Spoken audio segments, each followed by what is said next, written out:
향락이라는 것이 있습니다. 향락은 쾌와 불쾌를 넘어서서 존재하는 어떤 우리의 충동을 일으키는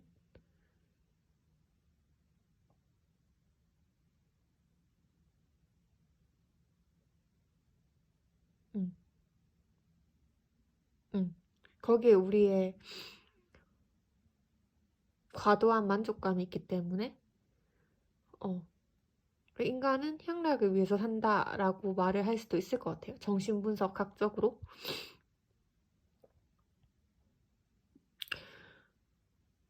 그래서 설명되기가 참 어려운 거예요. 여러분, 쾌감과 불쾌감을 넘어서서 존재하는 만족감에 대해서 여러분은 어떻게 받아들이실 수 있으신데요? 근데 그게 분명히 있거든요. 그게 우리가 화를 내는 이유고, 그게 우리가 기뻐하는 이유고. 그러니까 기뻐하고 화내고 그 이전에 있는 우리가 그걸 해서 만족감을 얻으니까 그 행위를 할 거 아니에요. 그런 향락이요. 그런데 향락을 향한 관계 안에서, 그러니까 우리가 향락을 향해 가는데 그 향락을 향해서 가는 그 과정을 우리가 뭔가 살펴봤더니 거기에 증상과 환상이 복잡하게 결합되어 있다는 걸 알 수 있는 거예요. 그래서 증상을 먼저 보면 증상은 고통 안에서 향락을 회복하는 수단이라는 거예요. 내가 아프고 내가 화나고 내가 죽겠다라고 말을 하는 거죠.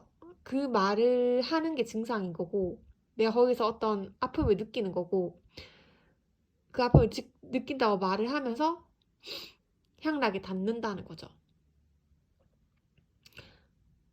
그러니까 우리를 움직이는 인간을 움직이는 단 한 가지가 있다면 그건 향락인데 그 향락이 작동하는 어떤 방식으로서 드러나는 게 증상과 환상이라는 거죠.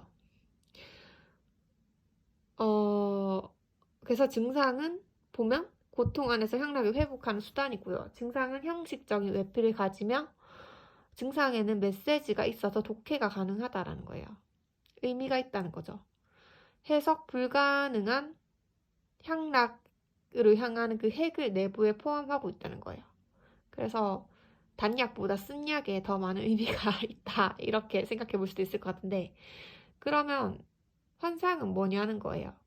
주체가 유쾌하게 향락할 수 있게 해준다라는 거고 환상은 우리가 타자와의 관계에서 취하기 쉬운 모습을 보여주고 환상은 고정이 되어 있고 다의적이지 않으며 해석이 불가능해요. 고정되어 있다는 건데 해석을 할 수가 없다는 거예요.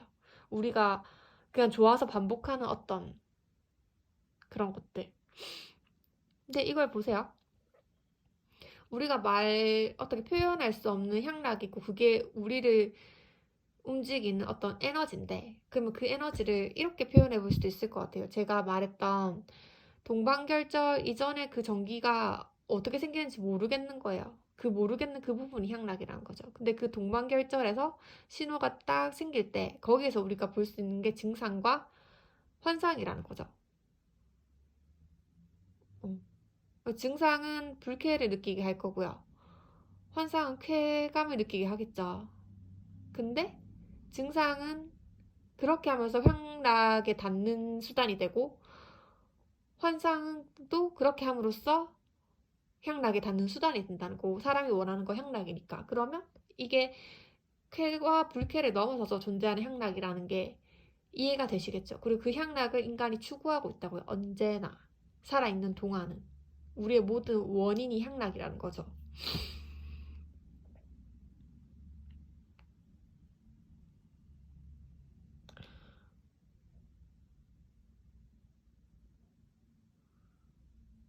그러니까 이 향락이 드러날 수 있는 곳이 현실계라는 곳인데 상징계와 실제계의 이면인 거거든요. 그 현실계가 일단 향락이랑 관계가 있다고 정신분석에서 말을 하고 있어요.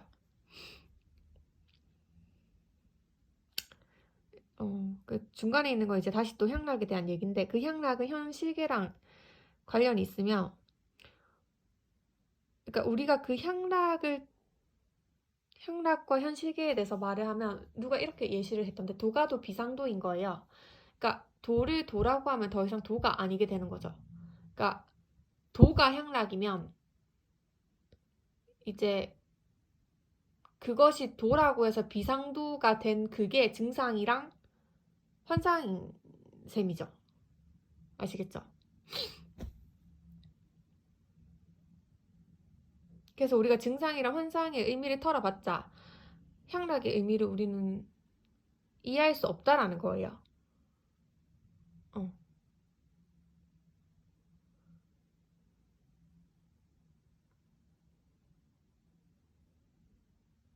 그러니까 우리가 향락하기 위해서 하는데 그 향락의 의미를 우리가 알 수 없다면 우리 생에는 의미가 없다라고 할 수가 있겠죠. 대신에 우리는 도가도 비상도가 될 때 그 순간에 일말의 그런 향락감을 맛보기 위해서 짓거린다는 거죠. 증상과 환상으로. 그렇게 해야만 우리가 향락에 닿으니까. 그래서 환상에서보다 이제 증상에 더 향락의 핵이 가까이 있다라는 거죠.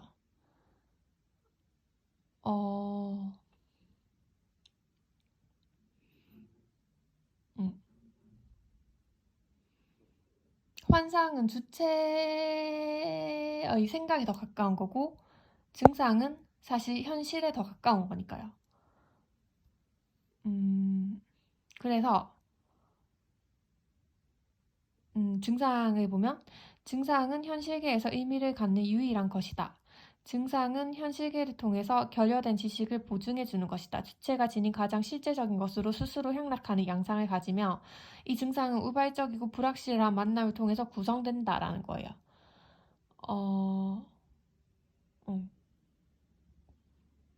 그러니까 환상은 내 생각에 더 맞아떨어지는 어떤 얘기들인 거고, 증상은 사실 우리가 내 생각과 다른 현실을 만날 때 발생되는 거잖아요.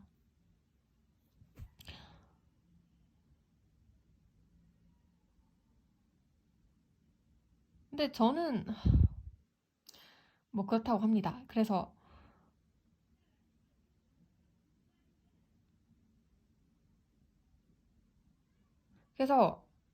현실계와 향락에 대해서 말을 하면 이게 우리가 사실은 가장 추구하는 그건데, 인간이 계속 추구하고 응시하는 곳인데, 이제 현실계 향락에 대해서 말하면 신체와 관련된 국면인 거예요. 그러니까 이렇게 되게 신체와 관련된 이것들의 이런 자연적인 이 흐름은 인위적으로 만들어진 게 아니잖아요. 우리가 내재하고 타고 태어난 거잖아요.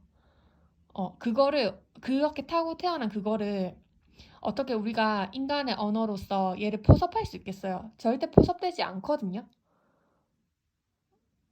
인간은 우리가 만들어낸 거잖아요. 인공적인 거잖아요. 하지만 우리의 향락이나 현실계는 우리가 신체적으로 타고난 무엇에 더 가깝다는 거죠. 진정한 우리라고도 볼 수 있겠죠.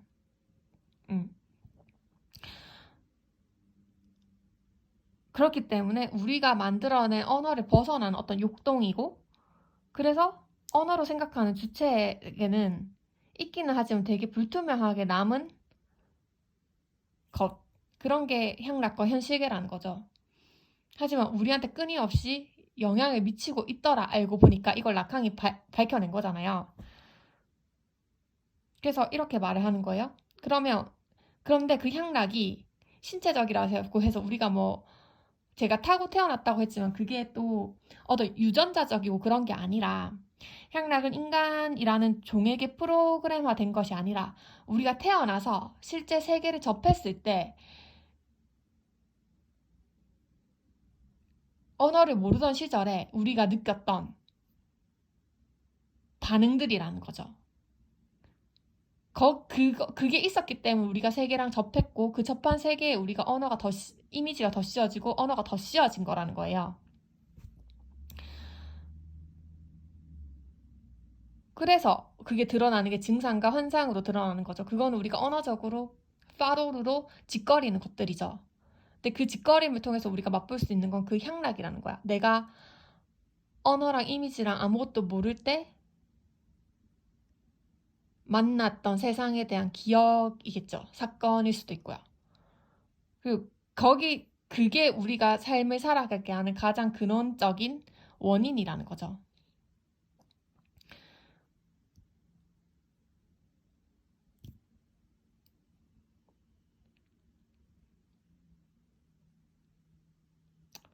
그래서 라캉이 다시 얘기를 해요. 라캉은 지금 현실계랑 향락을 어떻게 해서 발견을 했고, 아, 이게 우리의 가장 원인이다. 라고 할 때, 이것으로부터 라캉이 말하는 건, 그럼 우리는 향락을 할 거니까, 그러니까 증상은 나한테 고통을 주고, 환상은 나한테 쾌락을 줬는데, 그럼 이 상황에서 이걸 어떻게 해결해야 되는 게 아니라, 이거 두 개를 결합해서 우리가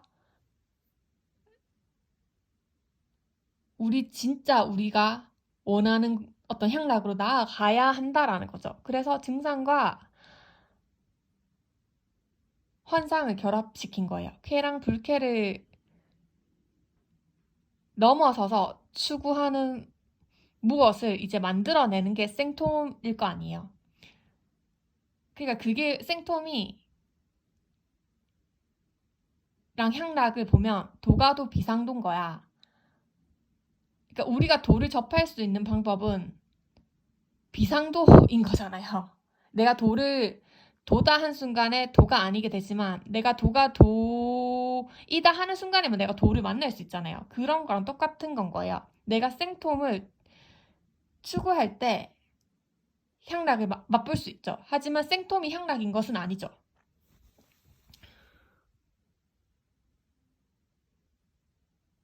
그쵸. 그래서 어떻게 보면 생톰이 이세리론에서 말하는 변환기와도 아주 흡사하다. 흡사하다. 순수한 자기가 있는데 그거를 변환기를 통해서 즐기는 거죠. 그걸 다시 말하면 뭐라고 하겠어요? 인식 불가능한 것을 인식하는 것, 불가능한 것을 가능하게 만드는 것, 인간은 누구나 존재하지 않는 것을 철저히 풀어서 이해하고 해석하면서 향락을 맛본다는 거예요. 그럼 향락이 어떤 우리의 그런 증상과 환상의 지식이냐는 거야. 아니요. 그건 이제 그걸로 향락을 접했을 뿐이지 그거는 그냥 하찮은 어떤 것으로 전락해버리는 거예요. 짓거리고 나면 끝이라니까요. 아시겠죠? 그러니까 그런 언어나 이미지나 우리가 생각할 수 있는 것 모든 것을 넘어서는 것에 향락이라는 게 있고 우리가 사실은 그걸 추구하고 있었다는 걸 라캉은 밝힌 거죠.